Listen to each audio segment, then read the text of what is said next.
Nous sommes toujours dans notre apocalypse.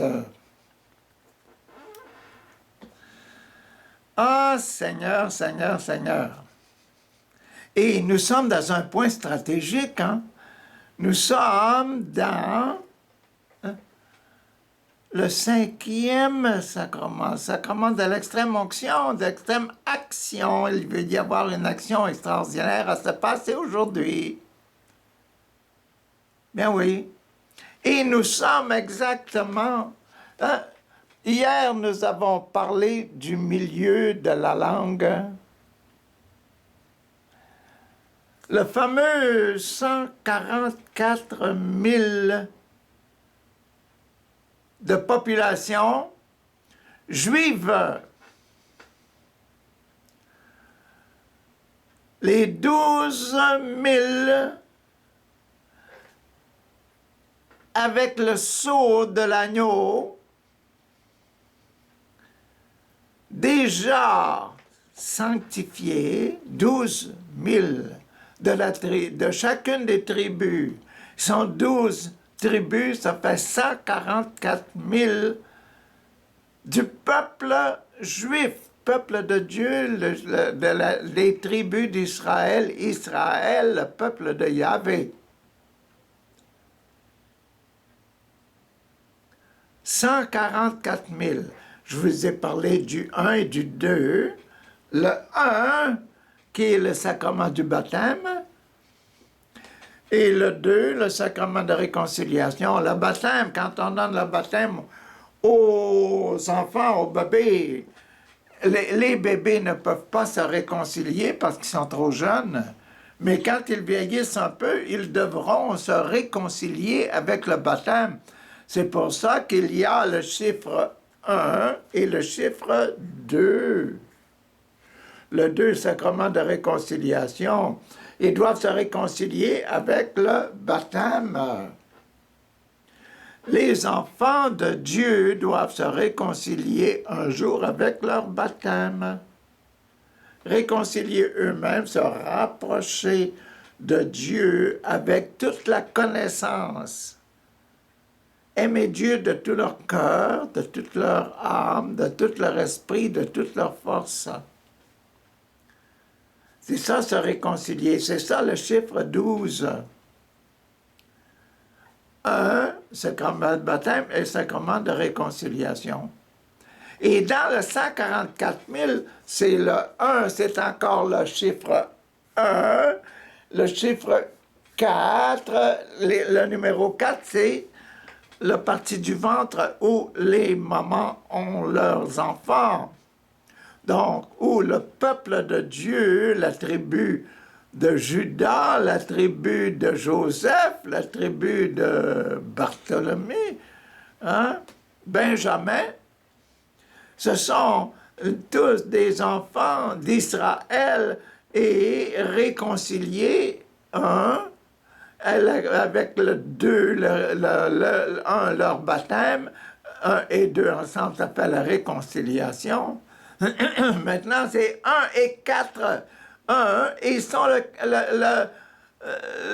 les membres de la famille du peuple de Dieu, le numéro 4. Ils sont nombreux, 4, 4, 4, 4, etc. 1, 4, 4, ils ont mis seulement les 2 premières tribus d'Israël. Mais il y avait, après ça, ils m'ont dit, regarde. Et je me suis mis à regarder, j'ai vu tous des millions de gens, millions de personnes avec le signe de Dieu sur le front. Le signe de la croix, le signe du mercredi des cendres, là, dont je vous parlais. Le signe de Jésus, le signe de la croix sur leur front.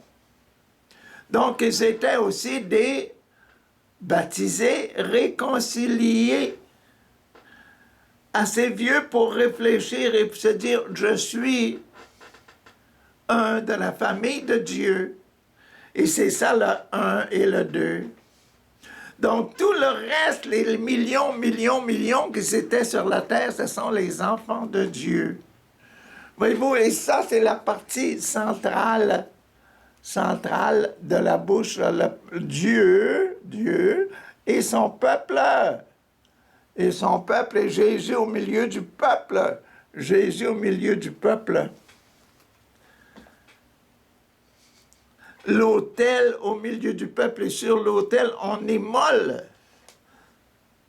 On immole des offrandes. Et l'offrande, c'est Jésus. Au nom, le signe, c'est le signe de Jésus. Le signe de la croix. Le sceau des chrétiens, le signe de la croix. Et nous sommes dans le moment stratégique, là, le numéro 4. Aujourd'hui, nous avons le numéro 5. Le numéro 5. Nous entrons dans le numéro 5. Donc, j'ai commencé avec vous autres. 1, 2, 3. Nous sommes au 4. Et le 4... Ah, j'ai oublié de vous parler de quelque chose. Le peuple de Dieu, là, je fais une petite sortie, je m'en vais dans l'évangile de Matthieu. L'évangile de Matthieu est là, hein? Le cheval noir, là, il est là. Saint Matthieu, il est là. Bon, et Saint Matthieu, c'est un grand sacrement aussi, hein? Bon, et il est là, à l'entour de l'autel. Et Saint Matthieu, chapitre 25, 31 à 45, quelque chose comme ça, là, à la fin, là, vous avez les fins dernières, et l'Apocalypse, c'est le peuple de Dieu qui doit vivre jusqu'à la fin des temps, là. Le peuple de Dieu, le grand peuple de Dieu, et c'est de ce dont on parle, là. Le peuple, le monde entier qui doit vivre l'Apocalypse. L'Apocalypse, la langue, le mystère de la langue aiguisé des deux côtés. Bon, Matthieu, il dit, bon, Jésus, à la fin des temps, là, il dira à ses moutons, là, les moutons à droite et les boucs à gauche. Ah, les uns à droite et les autres à gauche. Voyez-vous, et c'est ça là qu'on a dans l'autel. Le peuple de Dieu est divisé en deux parties. Et je vous disais, la langue qui sort de la bouche, elle est divisée en deux parties et aiguisée des deux côtés. Là, dans la première rangée qu'on vient d'avoir ici, on a vu la première partie ici. Première partie avant d'arriver à Dieu et son peuple, on disait juste du bien, du bien, du bien. Des bonnes choses. Côté des brebis. Mais maintenant, on va arriver du côté des boucs. De l'évangile de Saint Matthieu. Vous voyez, là, l'histoire. Donc, vous avez dans le ciel, vous avez des brebis et vous avez des boucs. Venez à ma droite. Hein? Bon. Donc, la langue séparant en deux parties, 144 000, venez à ma droite, vous êtes du peuple de Dieu, vous êtes bien des brebis, vous êtes bien des brebis de la maison de Jacob, vous êtes bien dans les tribus de Jacob. Les autres, vous n'êtes pas dans les tribus de Jacob, mais vous dormez dans le même étable.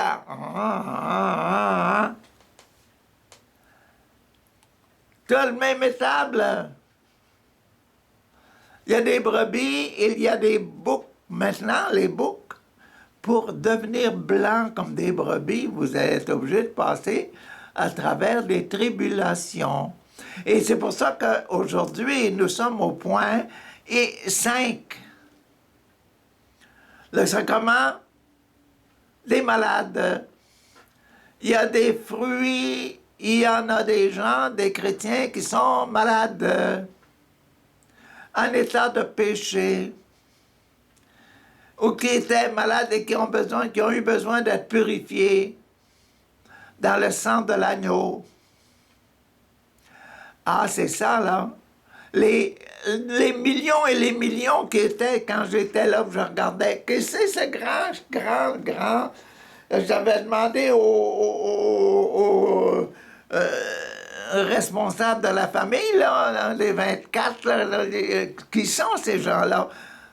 Là, j'avais dit à ce gars-là, ben, c'est toi qui le sais. Dis-le-moi. Ben, c'est 144 000, c'est ça. Mais il y en a des millions de peuples qui restent là, qui sont en dehors de ceux en dehors des Juifs. Et c'est ça que Saint Paul veut purifier. C'est ça, le grand voyage de Saint Paul, là, des Actes des Apôtres, c'est pour ces gens-là qui ne sont pas juifs et que Dieu veut avoir des enfants de son royaume, de la langue.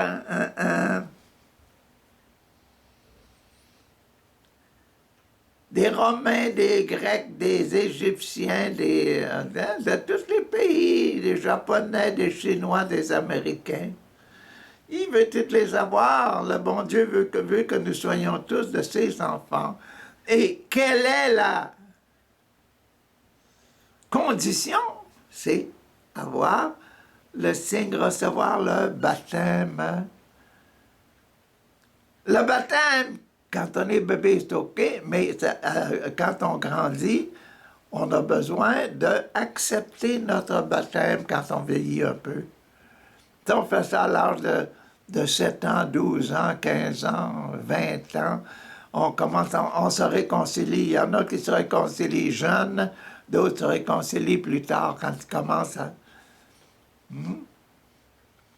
Les parents donnent l'éducation chrétienne, l'éducation du signe de la croix à leurs enfants quand ils sont très jeunes.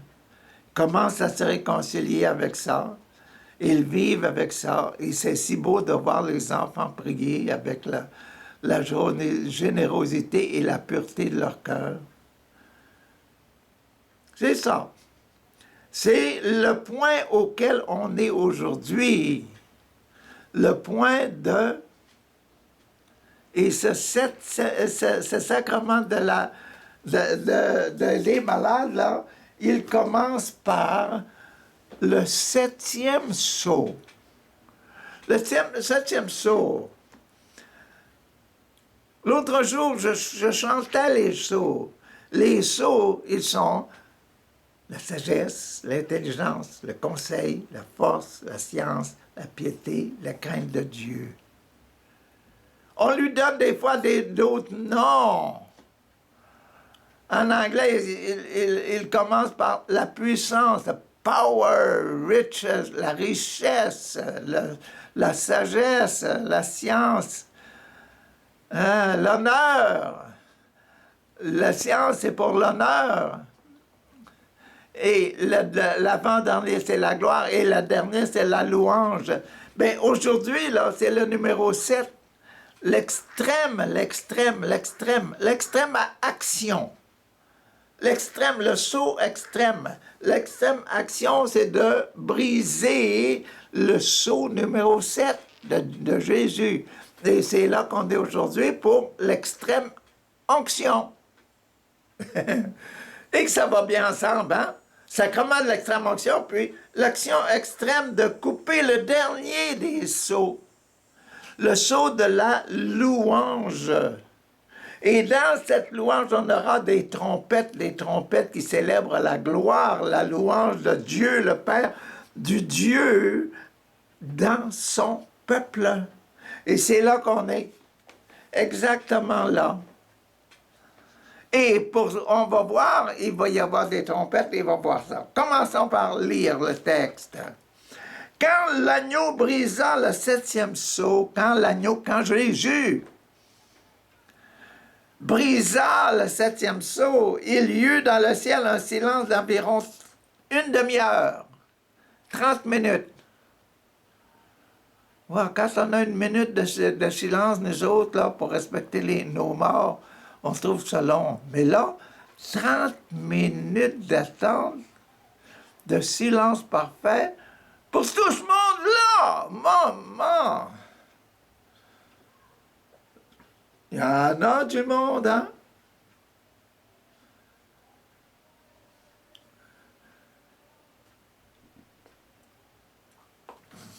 Il y en a. 30 minutes de silence pour tout ce monde-là. Ah! Puis, je vis les 7 anges qui se tiennent devant Dieu. On leur donna 7 trompettes. Un ange, une trompette, un ange, une trompette. Donc, toutes les choses que l'on a vues, là, les 7 sacrements, les 7 anges, les 7, c'est toujours 7. Les 7 lettres, les 7 anges, bon, écrit à l'ange de l'église de Smyrne, écrit à l'ange de l'église de Sardes, écrit à l'ange de l'église d'Éphèse, écrit à l'ange, un grand responsable, hein? Écrit à ces gens-là. Et c'est ça que l'on voit dans notre affaire. Il faut mettre toutes nos choses en ordre. Qu'est-ce que ça pourrait être, ce septième saut, là? Bon, c'est la 7e demande. 1, 2, 3, 4, 5, 6, 7. 7. 7e demande du Notre Père. C'est quoi la dernière demande de Notre Père? Délivre-nous du mal. Ah, L'Apocalypse est un livre de malheurs. On dit que c'est des malheurs et des malheurs et des malheurs. On va rentrer dans les malheurs là, parce qu'on rentre dans la 2e partie de la langue. On vous avait dit que la langue est divisée en 2. 144 000, et puis tout le reste des autres là, qui disent « Le salut nous vient par toi, Papa, mon Dieu, et par Jésus, ton Fils. Merci, merci, Papa, de nous donner le salut. » Bon, ça va être c'est ça la gloire, là, la louange. Hein? Donc, la langue est divisée en 2. Tout le reste du monde qui est sur la terre, qui va être marqué, c'est parce qu'ils ne sont pas des Juifs. Voyez-vous? Les millions et les millions de gens. Ah, bon. Depuis des siècles et des siècles, hein? Bon. Il leur donna 7 trompettes. Un autre ange vint se placer près de l'autel. Il tenait un encensoir d'or. Un autre ange est venu, lui, se placer près de l'autel, près de l'agneau, et devant Papa, notre Dieu. On lui donna beaucoup d'encens pour qu'il offre l'encens avec les prières de tous les membres du peuple de Dieu. Un tas de prières, hein? Tous les gens qui vont en messe là, ensemble, tous les gens qui sont dans leur maison, là, qui font leur prière du soir, ça fait un tas de prières, hein? Mettez un ange alentour de l'autel, là, qui offre les prières de tous ces gens, qui offre à Dieu. Et les prières, c'est « Merci, mon Dieu », toutes les prières de remerciement, là, « Merci, mon Dieu, hein, de m'avoir donné la blancheur de mon âme. » Le salut qui vient de toi, Dieu Père, et qui vient de Jésus, Fils, mort et ressuscité. Hein, ça en fait des merci, merci, merci, merci, les louanges. Et prières des membres du peuple de Dieu sur l'autel d'or qui se trouve devant le trône. La fumée de l'encens qui brûlait s'éleva de la main de l'ange devant Dieu avec les prières des membres du peuple de Dieu. Nous, on a ça, toutes nos messes nos messes spéciales, hein, les célébrations spéciales du dimanche. Le prêtre passe le tour de l'autel en envoyant de l'encens, l'encens, l'encens. Merci, merci, Papa mon Dieu, de nous avoir donné le salut, la gloire des enfants de Dieu. Merci parce que notre salut vient de toi, Papa mon Dieu, à cause de Jésus. Puis l'ange prit l'encensoir, le remplit du feu de l'autel. Sur l'autel, dans le temps quand on offrait les sacrifices à Jérusalem, là, hein, le temps de Pâques, là, c'était des agneaux qu'on offrait. On offrait des taureaux, des agneaux, des colombes et tout ça pour la purification. Pour la purification. Quand le peuple de Dieu a passé la mer Rouge, là, le soir avant, ils avaient mangé l'agneau. Et c'était le grand repas, le grand repas. Et là, on est dans ce grand repas-là, le repas du peuple de Dieu. Et l'ange prit l'encensoir, le remplit du feu de l'autel, et le jeta le feu sur la terre. Jeta le feu sur la terre. Donc, le feu va sur la terre. Le peuple,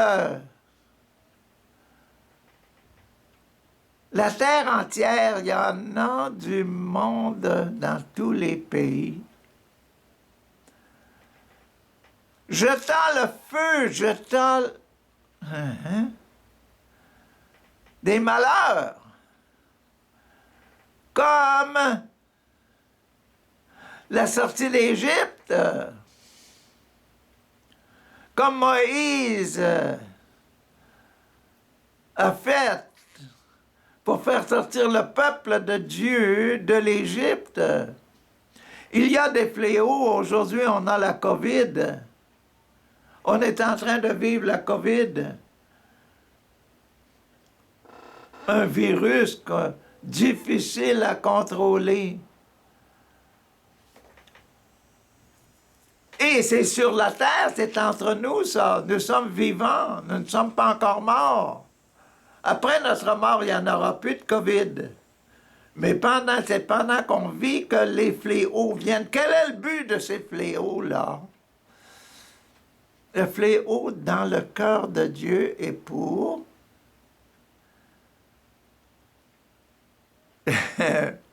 le pardon des péchés, que l'on regrette, qu'on se remette à pleurer nos péchés.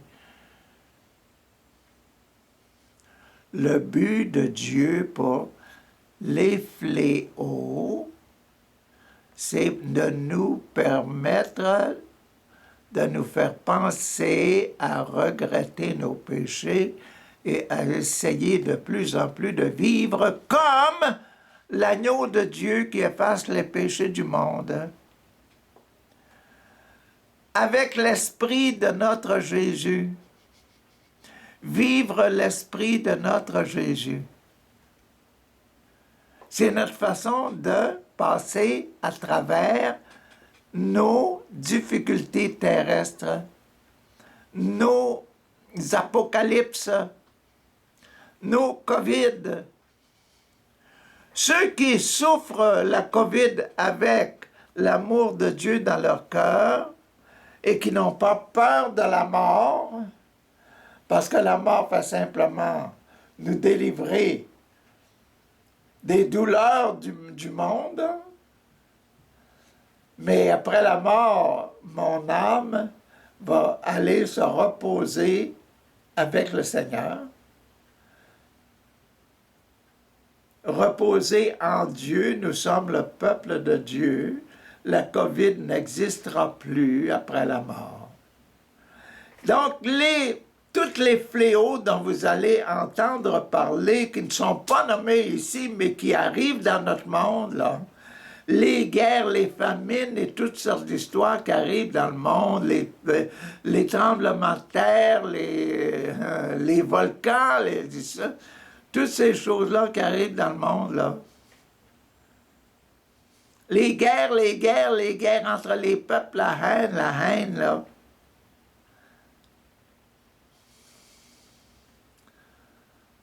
Tout ça, ça va se vivre. Quand on passe à travers toutes nos apocalypses plurielles, là, toutes nos difficultés plurielles du monde, quand on passe tout ça avec un cœur pur, avec le désir de Dieu, avec le sentiment de faire la volonté de Dieu dans notre cœur, dans notre vie personnelle, nous allons vivre une vie exceptionnelle des enfants choisis pour le ciel.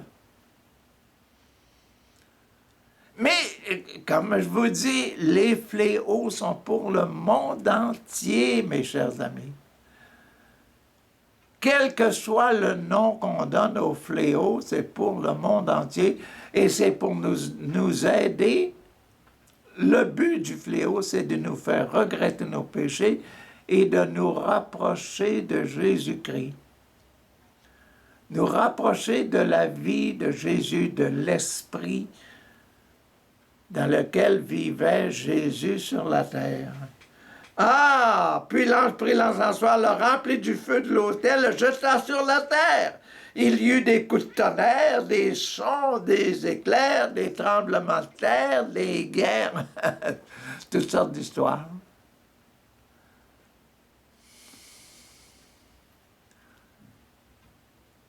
Comme les Égyptiens ont eu la mer Rouge, les sauterelles et toutes sortes de choses, nous autres, on va en avoir aussi nos sauterelles puis nos mers Rouges. Et le but de ça, c'est toujours sauver le peuple, comme dans le chant de Moïse. Et l'Apocalypse, c'est ça. Les efforts de Dieu, et ça commence aujourd'hui, c'est l'extrême action. Quand Jésus brise le sceau numéro 8, ouvre le sceau de « Je suis attaché à toi, c'est mon mariage », je suis marié avec mon peuple, je veux protéger mon peuple au sommet. Avec le plus de force possible, c'est ça qu'a fait Dieu. Avec toute la force de mon bras étendu pour les protéger. Et là, on voit le bras de Dieu, la main de Dieu. Bon. Les 7 anges qui se tenaient, là, les 7 anges dont on vient juste de parler, les 7 anges qui se tenaient, qui tenaient les 7 trompettes, se préparèrent alors à en sonner. Pam, pam, pam, pam. Ah! Le premier ange sonna de la trompette, la grêle, du feu, mêlés de sang furent jetés sur la terre. Le tiers de la terre fut brûlé, le tiers des arbres fut brûlé, et toute l'herbe verte fut brûlée. Et l'important, c'est pas savoir ce qui va se passer maintenant.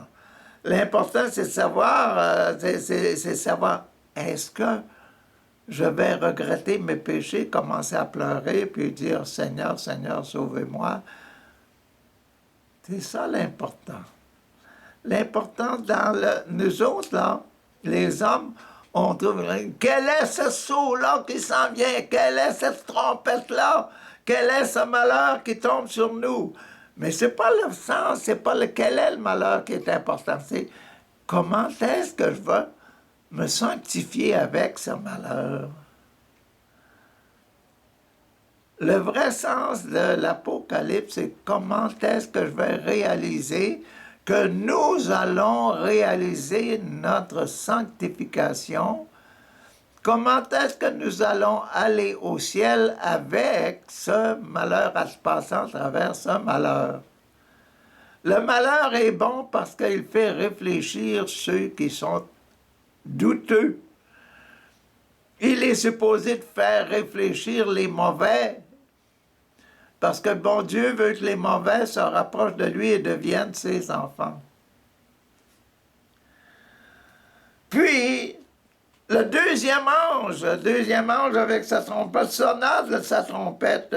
Une sorte de grande montagne enflammée fut jetée dans la mer. Le tiers de la mer se changea en sang. Le tiers de toutes les créatures vivantes de la mer moururent. Hein? Le tiers mourut. Et le tiers de tous les bateaux fut détruit. Destruction, destruction, destruction, mort, mort, mort, rouge, rouge, comme le cheval rouge. Donc, l'important aussi pour nous autres, pas simplement de regretter nos péchés, c'est surtout pas de regarder quel est le malheur qui s'en vient. L'important, c'est de savoir comment est-ce que je vis mon malheur. Comment, avec le malheur, est-ce que je me rapproche de Dieu? Et le cheval rouge, c'est le du lion, là. Le lion qui a besoin de tuer pour manger. C'est ça, le lion, le cheval rouge, là. Nos connaissances qu'on connaît déjà, là. Le Notre Père qui est aux cieux, que ton nom soit sanctifié, le baptême, etc. Le premier, je suis ton Dieu, tu n'auras pas d'autre Dieu. C'est le numéro 1. C'est ça qu'on vit actuellement. Tu n'auras pas d'autre Dieu que moi.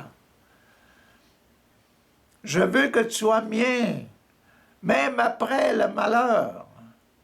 À travers le malheur, que tu te montres que tu es mon fils, que tu es ma fille.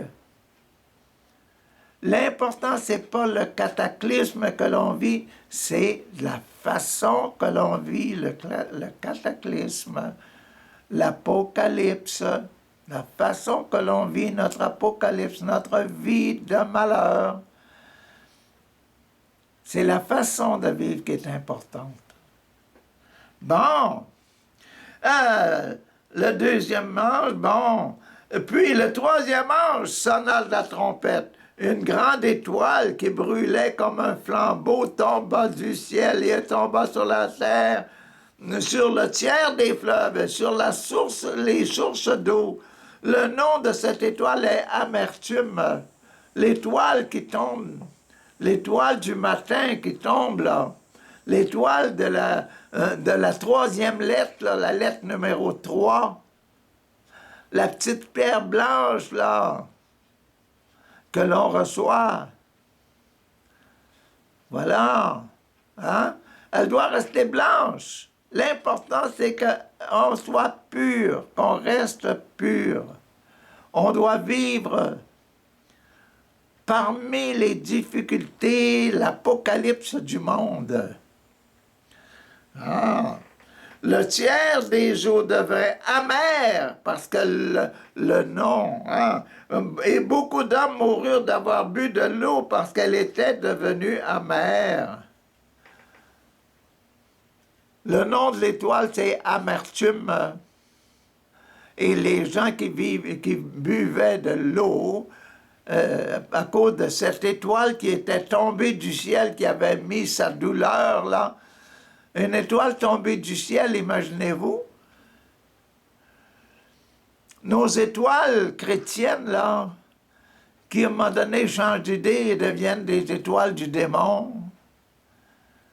Ils vont tirer du monde avec eux autres, vont essayer de se faire une église spéciale eux autres. Ils vont faire de la magie, ils vont essayer de se lancer dans la magie, dans toutes sortes de choses, puis ils vont se gagner des adeptes. Ils sont difficiles à convertir, ces gens-là, maintenant, surtout quand ils sont des étoiles. Ils vont faire mourir le monde. Ils vont changer la vie des enfants de Dieu, hein? Enfants du démon. Servir la magie, servir les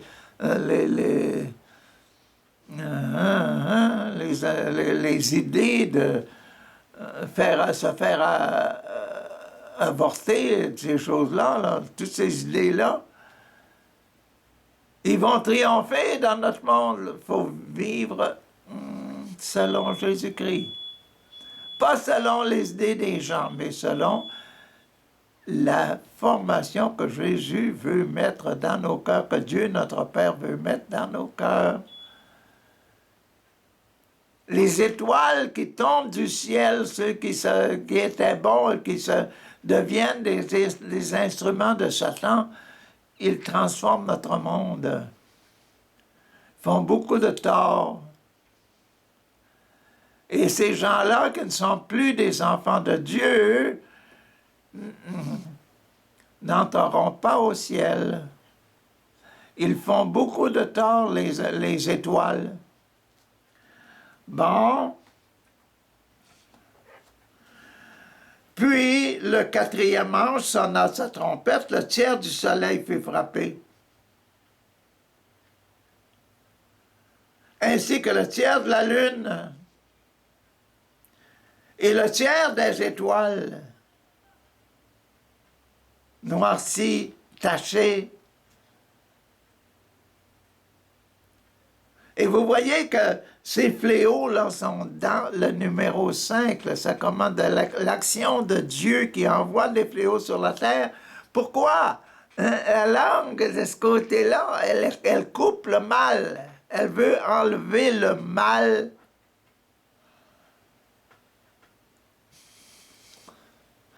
Quand on mange une pomme, puis on voit, oh, que la pomme, il y a des places qu'elle elle est tachée de noir. Hier, tu prends le couteau, tu enlèves. La langue coupante, là, elle veut enlever le mauvais du monde pour garder seulement ceux qui sont purs, qui sont des enfants de Dieu dans le ciel. Vous comprenez, là? Le côté coupant de la langue, c'est pour purifier. C'est pour purifier. Donc, il y a un côté de notre langue qui est toujours pur, très bon, et l'autre côté, c'est purifions, coupons le mauvais, essayons d'enlever le mauvais pour garder seulement ce qui est bon dans le ciel. Ah bon, frère, je commence à comprendre. C'est ça que l'Apocalypse. L'Apocalypse, ce sont des épreuves pour nous aider à devenir purs, de nous rapprocher de Dieu, vivre en paix avec Dieu, revenir à Jésus, à l'Esprit de Jésus, pas nous éloigner de Jésus. Ah! Le bon Dieu a encore beaucoup de travail à faire, hein? Bon! La lune, le tiers des étoiles, de sorte qu'elles perdirent un tiers de leur clarté. Il n'y eut pas de lumière pendant un tiers du jour et également pendant un tiers de la nuit.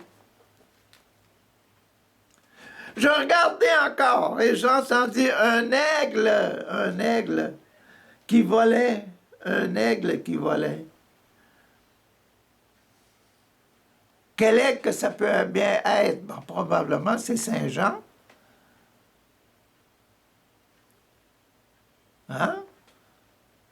Dans la chose, il y a la face d'homme, la face d'un buffle, la face d'un lion et la face de l'aigle. L'aigle, c'est probablement le représentant de Saint Jean qui annonce ça. Et parce que c'est Saint Jean qui a composé l'Apocalypse. C'est lui qui est dans le ciel, là, puis crie, hein? L'aigle qui volait très haut dans le ciel d'une voix forte, malheur, malheur, c'est Saint Jean, ça, qui est sur son île de Patmos, puis crie, malheur, malheur. Hein? Du haut des airs, force, malheur, malheur. Quel malheur ça sera pour les habitants de la terre quand retentira le son des trompettes que les 3 autres anges vont faire entendre. Et ça veut dire que 1, 2, 3, 4, 1, 2, le cœur, le poumon, le ventre, les trompettes qui viennent de là sont faites. Il reste simplement la partie du bas de notre corps, les génitales, les genoux et les pieds. Il reste simplement cette partie-là. La partie Des difficultés? Des difficultés, imaginez-vous actuellement, là. On a de la difficulté à avoir des prêtres dans nos paroisses, hein? C'est une des difficultés, c'est un des fléaux de l'heure. C'est un des fléaux de l'Église. Il n'y a pas beaucoup de jeunes qui veulent se donner à Dieu puis de devenir prêtre. D'être ministre, hein? Fait partie de ces gens-là qui sont alentour de l'autel, Il n'y en a pas beaucoup actuellement. Ça peut être un de nos fléaux de l'Apocalypse. Hein? On ne l'annonce pas. Mais on cherche, est-ce qu'il pourrait y en avoir de ces jeunes-là? Hey, les jeunes-là, pensez-y. Annoncer la parole de Dieu, c'est très important. Faire vivre la vie de Jésus, c'est très important. C'est encore plus important que n'importe quel autre job du monde. La vie de prêtrise, de vie religieuse, de vie consacrée des sœurs, des frères, etc., là, c'est très important. La vie des diacres consacrés, hein, c'est très important.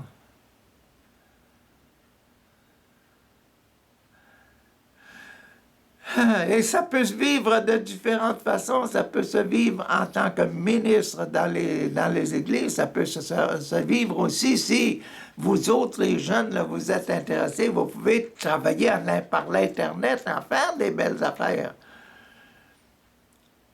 Groupez-vous, cherchez-vous des dirigeants, des leaders, là. Faites des groupes d'action catholique, d'action pour la sanctification, parce que le plus grand travail du monde, c'est pas d'être une police, un soldat, un pilote d'avion, bien un boxeur extraordinaire. Non, non, c'est pas ça. Le plus important, c'est le service de l'âme, parce que c'est notre âme qui va aller au ciel. Le plus important service, c'est le service de Dieu. Et c'est le sacrement de l'ordre. Chercher une œuvre que l'on peut faire pour aider la spiritualité de Jésus à faire des chrétiens, des enfants de Dieu. Malheur, malheur, quel malheur ce sera pour les habitants de la terre quand retentira le son des trompettes des trois autres anges qui vont se faire entendre. Et c'est là qu'on est rendu. Là, on était le sacrement de l'extrême action. Les trompettes, les calamités. Et le but des calamités, c'est la partie coupante pour nettoyer ce qui n'est pas pur. La première partie coupante, c'était « allons-y, hein, encourageons ce qui est bon ». La deuxième. Mais le centre, qu'est-ce que c'était? Le centre de la langue, la première rangée du fond, de la langue, la première rangée du fond, le centre, c'était Dieu avec Jésus et son peuple, tout le peuple, les 144 000 et les millions de personnes qui ont reçu le signe de l'agneau, le baptême. Et c'est beau l'Apocalypse, hein? C'est beau. Donc demain, on va rentrer dans le sacrement numéro 6, sacrement de l'ordre. Il fait de nous de l'ordre des prêtres, des consacrés à Dieu. Qu'est-ce que ça va donner demain? On va voir.